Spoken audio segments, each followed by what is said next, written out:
என்னுடைய பலகீனத்தை நான் கொட்டுகிறேன், என் பலகீனத்தை நான் கொட்டுகிறேன், என்னை உயர்ந்தவனாக ஆக்கிவிடு.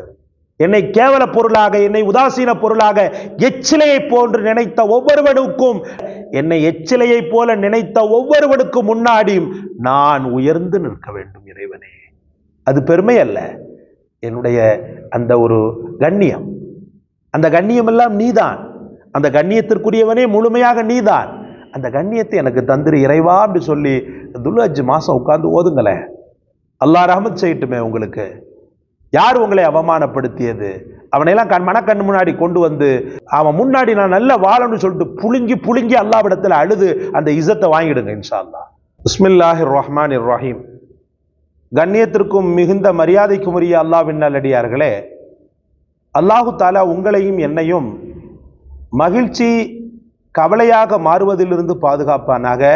உயர்வுகள் அப்படியே பொல பொல என்று உதிர்ந்து தோல்விகளாக மாறுவதிலிருந்து பாதுகாப்பானாக.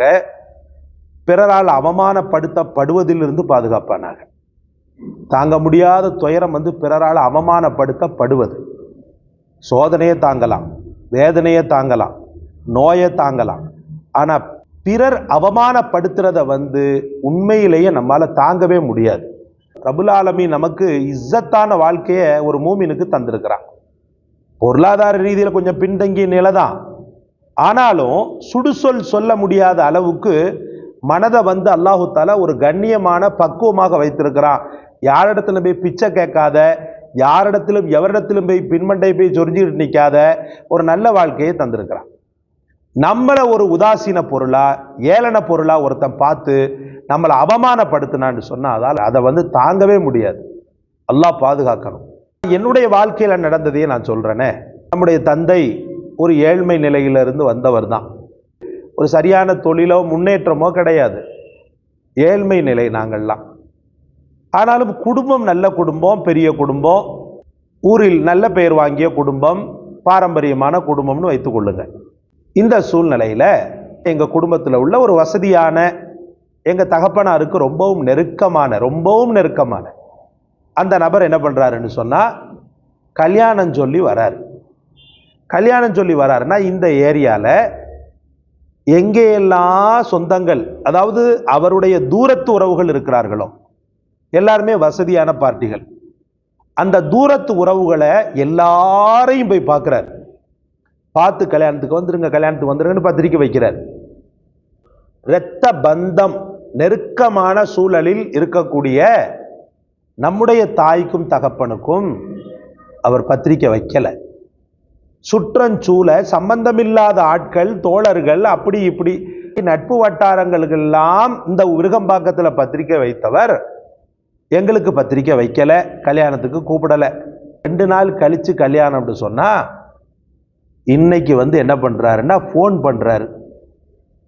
ஃபோன் பண்ணி என்னுடைய தகப்பனார்கிட்ட எனக்கு அங்கே வர முடியல, இன்ஷா அல்லாஹ் கல்யாணத்துக்கு வந்துருங்களேன் அப்படின்னு சொல்லி இவர் கூப்பிடுறார் ரொம்ப அழகா. அப்போ நம்ம இமாமத்தில் சேர்ந்த புதுசு, இப்போ இல்லை, பல வருடங்களுக்கு முன்பு நடந்த சம்பவம். எங்கள் தாயும் தகப்பனும் எல்லா இடத்துலையும் பத்திரிக்கை வச்சு அழைத்த நபர் நம்ம வீடு பக்கத்தில் தான் இருக்குது, நம்ம வீட்டுக்கு வராமல் நாளை கழிச்சு கல்யாணம்னா இன்னைக்கு வந்தாவா வராட்ட போன்ற மாதிரி கல்யாணம் இருக்குது வாங்க அப்படின்ற மாதிரி சொல்றாருப்பா. நம்முடைய ஏழ்மை நிலைதானே காரணம் அப்படின்னு என்னுடைய தாயும் தகப்பனும் பேசி கொள்வதை நான் அந்த நேரத்தில் கண்டு ரொம்பவும் மனதால் ரொம்பவும் வேதனைப்பட்டு அந்த திருமணத்திற்கு செல்வதற்கு கூட எங்களுக்கு மனமில்லை. ஏன் அப்படி ஒரு கல்யாணத்துக்கு நம்ம போகணும் அப்படின்னு சொல்லிட்டு ரசூலுல்லாஹி ஸல்லல்லாஹு அலைஹி வஸல்லம் இதா துஇய, விருந்துக்கு அழைத்தா நீங்க ஜவாபை கொடுங்கன்னு சொல்லி ரசூலுல்லாஹி சொன்னாங்க. அவர் விருந்துக்கு அழைக்கக்கூடிய எண்ணமே இல்லாமல் தானே வேண்டா வெறுப்பா கூப்பிட்டுருக்கிறாரு. அதனால அப்படி ஒன்றும் சிரமத்தை நம்ம கொடுக்க வேண்டான்னு சொல்லிட்டு எங்களில் யாருமே கல்யாணத்துக்கு போகலை. ஏன் நீங்கள் வரலன்னு சொல்லி ஒரு வார்த்தை கூட அவர் கேட்கல. அல்ஹம்துலில்லாஹ் இப்போ அல்லாஹ் தஆலா ஓரளவுக்கு நல்லா வச்சிருக்கிறான். எந்த மக்களுமே அந்த மாதிரி பண்றதில்லை. முதல் பத்திரிகை வைத்த பெருமக்கள் இருக்கிறார்கள் என்னிடத்தில். முதல் பத்திரிகையை அல்லாஹ் உங்களுக்கு ரஹ்மத் செய்யணும். முதலாக பத்திரிகை வைத்த மனத்தாலும் பணத்தாலும் உயர்ந்த நிலையில் உள்ளவர்கள் எல்லாம் முதல் பத்திரிக்கை எனக்கு வச்சிருக்கிறாங்க. அல்ஹம்துலில்லாஹ். அல்லாஹ் அந்த மக்களை சீரும் சிறப்புமா வாழ வைக்கணும். என்னிடத்துல ஓதிய மார்க்கம் படித்த பிள்ளைகள், நல்ல வசதி வாய்ப்போடு இருக்கக்கூடிய பிள்ளைகள், டாக்டர், இன்ஜினியர் என்று பல துறைகளில் கோலோச்சக்கூடிய பிள்ளைகள், ஹஸ்ரத் நீங்க வரலன்னு சொன்னா நான் உண்மையிலேயே பெரிய அளவுக்கு ஆக்ஷன் அடிப்பேன், நான் வீட்டுக்கெல்லாம் போயிடுவேன், கல்யாணம் பண்ண மாட்டேன் அப்படின்லாம் செல்லமாக கோபித்து கொண்டு என்னை வலுக்கட்டாயமாக வரவழைத்த பெருமக்களும் நல்ல உள்ளங்களும் இருக்கத்தான் செய்கிறார்கள். அதனால இந்த மாதிரி ஆட்கள் எல்லாம் பெருசாக நாம நினைக்கிறது இல்லை. ஆனாலும் அந்த நேரத்தில் ஏற்பட்ட அந்த உள்ளத்தின் வலி இது என் ஒருவனுக்கு மட்டுமல்ல, நிறைய மக்களுக்கு இது ஏற்பட்டிருக்கும். வசதி வாய்ப்புகளின் உச்சத்தில் இருப்பவன் அந்த வசதி வாய்ப்புகளின் உச்சத்தில் இருப்பவனைத்தான் முக்கியத்துவப்படுத்துவான். ஓரஞ்சாரத்தில் இருக்கக்கூடிய ஏழை பாலை இரத்த உறவாக இருந்தாலும் சரி, அதை வெத்த உறவாக நினைப்பான் அந்த பாவி. இந்த மாதிரி மக்களால் அவமானப்படுத்தப்படும் போது, உதாசீனப்படுத்தப்படும் போது, இவர்கள் எல்லாம் ஏன் இவங்களுக்கு உறவுகளாக இருக்கிறார்கள் என்று அவன் நினைக்கின்ற நேரத்தில் அந்த கேடுகட்டவனின் அந்த எண்ணத்தை தவிடுபொடியாக்கி அவனை விட சிறந்த உயரத்தை தரக்கூடிய ஒரு அற்புதமான வசீஃபாவோடு உங்களை நாடி வந்திருக்கிறேன். இந்த ஆயத்தை நீங்கள் ஓதும் போது இரத்தங்களில் ஒரு விதமான உத்வேகம் பரவுவதை உங்களால் உணர முடியும். இந்த ஆயத்தை நீங்கள் ஓதும் போது, அதனுடைய அர்த்தத்தை நீங்கள் யூகிக்கும் போது, உங்களுக்குள் படைத்த ரப்பு கண்ணியத்தை கொடுத்து உங்களை வானளாவ உயர்த்தியதை போன்ற ஒரு சூழலை ஏற்படுத்தும் இன்ஷா அல்லாஹ். அப்படிப்பட்ட அப்பழுக்கற்ற தெய்வ வார்த்தை, அப்பழுக்கற்ற தெய்வ வார்த்தை, அந்த வார்த்தையை தான் உங்களுக்கு வசீஃபாவாக நான் கொண்டு வந்திருக்கிறேன்.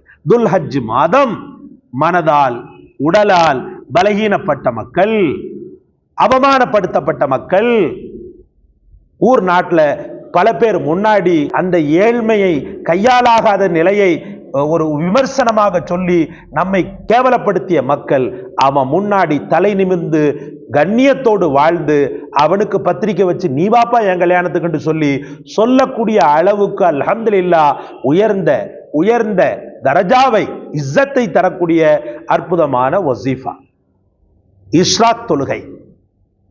சுபு தொழுத பிறகு ஒரு அரை மணி நேரத்துக்குள்ளாக வரக்கூடியதான் இஷ்ராக் தொழுகை. அற்புதமான தொழுகை.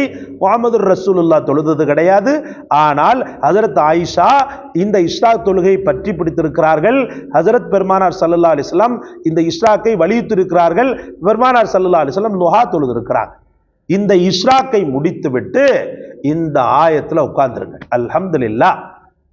முன்பின் சலவாத்துக்களை உளமாற மொழியுங்கள் முஹம்மது ரசூலுல்லாவின் மீது. முன்பின் சலவாத்தை மொழியுங்கள். அதுவும் குறிப்பாக துல்ஹஜ் மாசம் துடிக்கணும். உங்களுடைய இதயம் திக்ரால் ஃபிக்ரால் துடிக்கணும். முஹம்மது ரசூலுல்லாஹி ஸல்லல்லாஹு அலைஹி வஸல்லம் சலவாத்தால் உங்களுடைய நாவுகள் மணக்கணும் இன்ஷா அல்லாஹ். அமர்ந்து அல்ஹம்துலில்லாஹ் சலவாத்தை ஓதி முடித்து விட்டீர்களா? அஊது பில்லாஹி மினஷ் ஷைத்தானிர் ரஜீம். பிஸ்மில்லாஹிர் ரஹ்மானிர் ரஹீம். فلا يحزنك قولهم إن العزة لله جميعا والسميع العليم. فلا يحزنك قولهم إن العزة لله جميعا والسميع العليم. فلا يحزنك قولهم إن العزة لله جميعا والسميع العليم. சொல்லும் போதே உங்களுடைய கண்கள்ல உங்களுடைய பலகீனம், அவன் படுத்திய அவமானங்கள், உதாசீனங்கள் அனைத்தும் கண்களில் தெரிந்து அந்த வலிகளும் வேதனைகளும் உங்களுடைய நெஞ்சில் இருந்து அப்படியே அல்லாஹ்விடத்தில் வந்து விழ வேண்டும். அந்த ரப்பின் தர்பாரில் விழ வேண்டும். எனக்கு இஸ்ஸத்தை தாண்டு சொல்லி இந்த ஆயத்தை 70 முறை ஓதி கேட்க வேண்டும். அர்த்தத்தை பார்த்தீங்கன்னா ஆச்சரியப்பட்டு போவீங்க.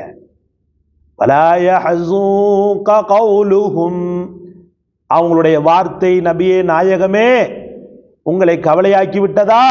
ரசூலுக்கு மட்டும் சொல்லல, யாரெல்லாம் அவமானப்படுத்தப்பட்டு சுடுசொல் வாங்கினானோ அந்த நலிந்த மக்கள் அத்தனை பேருக்கும் படைத்த ரப்பின் ஆறுதலான வார்த்தை. தாயன்பை விட மேலான அந்த படைத்த ரப்பின் கருசனையான அக்கறையான கருணையான வார்த்தை. அவன் வார்த்தை உன்னை கவலைப்படுத்திருச்சா? கவலைப்படாத. அவங்க வார்த்தை உன்னை கவலைப்படுத்திருச்சா? நீ கவலைப்படாதப்பா. இன்னல் இஸ்ஸத லில்லாஹி ஜமீஆ, எல்லா கண்ணியமும் அல்லாஹ்வுக்கு மட்டும்தான். உலகத்துல நீ பெருசு நான் பெருசு அப்படிலாம் கிடையவே கிடையாது. அல்லாஹ்வுக்கு மட்டும்தான் முழு கண்ணியம் இருக்கிறது. ஹுவஸ் ஸமீஉல் அலீம், அவன் அறிந்தவன், நீ வேதனையால் வடிக்கின்ற வார்த்தைகளையும் கேட்பவன் அப்படின்னு பொருள்படக்கூடிய இந்த வசனத்தை 70 முறை ஓதி அல்லாஹ்விடத்தில் அழுது அழுது என்னுடைய பலகீனத்தை நான் கொட்டுகிறேன், என் பலகீனத்தை நான் கொட்டுகிறேன், என்னை உயர்ந்தவனாக ஆக்கிவிடு, என்னை கேவல பொருளாக, என்னை உதாசீன பொருளாக, எச்சிலையை போன்று நினைத்த ஒவ்வொருவனுக்கும், என்னை எச்சிலையை போல நினைத்த ஒவ்வொருவனுக்கும் முன்னாடியும் நான் உயர்ந்து நிற்க வேண்டும் இறைவனே. அது பெருமை அல்ல, என்னுடைய அந்த ஒரு கண்ணியம். அந்த கண்ணியம் எல்லாம் நீதான், அந்த கண்ணியத்திற்குரியவனே முழுமையாக நீதான். அந்த கண்ணியத்தை எனக்கு தந்திரு இறைவா அப்படி சொல்லி துல்ஹஜ் மாசம் உட்கார்ந்து ஓதுங்களேன். அல்லாஹ் ரஹ்மத் செய்யட்டுமே உங்களுக்கு. யார் உங்களை அவமானப்படுத்தியது? அவனையெல்லாம் மனக்கண் முன்னாடி கொண்டு வந்து அவன் முன்னாடி நான் நல்ல வாழணும்னு சொல்லிட்டு புழுங்கி புழுங்கி அல்லாஹ்விடத்தில் அழுது அந்த இஸ்ஸத்தை வாங்கிடுங்க இன்ஷா அல்லாஹ். இந்த காணொளி உங்களுக்கு பிடிச்சிருக்கும்னு நினைக்கிறேன். லைக் பண்ணுங்க, ஷேர் பண்ணுங்க, சப்ஸ்கிரைப் பண்ணுங்க. எல்லாவற்றையும் விட மேலாக இந்த வசீஃபாவை கண்டெடுத்து தங்களுக்கு சொன்ன எமக்காக துஆ செய்யுங்க. ஜஸாக் அல்லாஹ். அஸ்ஸலாமு அலைக்கும் வரஹ்மத்துல்லாஹ்.